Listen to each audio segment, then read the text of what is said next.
Assalamualaikum warahmatullahi wabarakatuh. Nama budaya kami dari kelompok satu yang beranggota. Yang pertama ada Niko Aditya Saputra, yang kedua Saka Zaki Sutrisno, dan ketiga ada Rizky Bagas Mahesa. Apa itu jurnalistik? Jurnalistik merupakan kegiatan komunikasi yang menggunakan media massa sebagai sarana penyampaian informasi secara tidak langsung dan satu arah. Selanjutnya, sejarah jurnalistik di Indonesia. Jurnalistik di Indonesia dimulai pada masa kolonial Belanda. Surat kabar pertama, Batavia's Nouvelle, terbit pada 1744, diikuti oleh Vendu News 1776, yang berfokus pada berita lelang. Tokoh seperti Tirto Hadisurjo, pendiri Medan Prijaji 1907, dianggap sebagai pelopor jurnalistik modern Indonesia.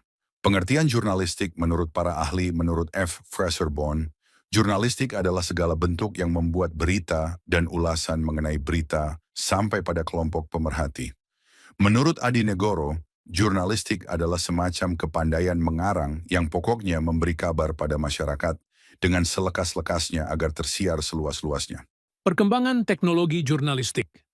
Pada akhir abad ke-19 dan awal abad ke-20, teknologi terus berkembang dengan penggunaan mesin cetak cepat, tinta warna, dan fotografi dalam surat kabar.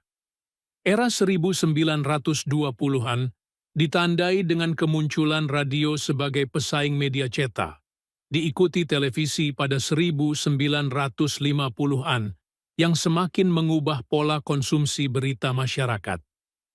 Memasuki era 1990-an, teknologi komputer dan internet semakin canggih. Dengan hadirnya modem, koneksi nirkabel, dan pengiriman berita melalui satelit. Wartawan dapat melaporkan berita dari lapangan secara real-time dengan dukungan perangkat mobile. Mulai tahun 2000-an media konvensional mulai beralih ke platform digital untuk tetap kompetitif, dan update berita dapat dilakukan dalam hitungan menit. Berikut fungsi jurnalistik sebagai media informasi.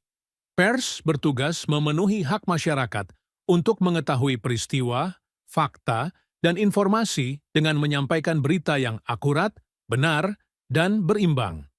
Sebagai media pendidikan, pers berperan mendidik masyarakat melalui konten yang informatif, analitis, dan edukatif, sehingga mampu meningkatkan pengetahuan dan kesadaran publik. Sebagai media hiburan, pers menyajikan konten yang menghibur, baik melalui tulisan, gambar, siaran, atau tayangan, tanpa melanggar norma sosial dan etika. Sebagai kontrol sosial, pers melakukan pengawasan terhadap jalannya pemerintahan, kebijakan publik. Sebagai lembaga ekonomi, pers juga merupakan entitas bisnis yang beroperasi dalam ranah ekonomi, baik melalui penjualan media, iklan, maupun layanan informasi lainnya. Tantangan jurnalistik di era modern penurunan pembaca media cetak. Akses informasi yang mudah melalui ponsel dan gadget menyebabkan penurunan signifikan dalam jumlah pembaca media cetak. Perubahan model bisnis media, pendapatan dari iklan dan penjualan media cetak terus menurun, sementara model monetisasi media online masih belum sepenuhnya stabil. Kesimpulannya adalah, jurnalistik dapat disimpulkan sebagai kegiatan mengumpulkan, mengolah, dan menyebarkan informasi, berita, kepada khalayak luas melalui media massa secara cepat, akurat, dan berimbang. Kegiatan ini bersifat komunikasi tidak langsung dan satu arah. Dari segi teknologi, jurnalistik telah berevolusi dari media cetak, radio, dan televisi, hingga masuk ke era digital dengan internet dan perangkat mobile yang memungkinkan pelaporan berita secara real-time. Perkembangan ini memaksa media konvensional untuk beralih ke platform digital. Jurnalistik memiliki beberapa fungsi utama, yaitu sebagai media informasi, pendidikan, hiburan, kontrol sosial, dan lembaga ekonomi. Jika ada salah kata yang kami sampaikan di sepanjang presentasi, kami ucapkan mohon maaf. Sekian dan terima kasih. Wassalamualaikum warahmatullahi wabarakatuh. Namo Buddhaya.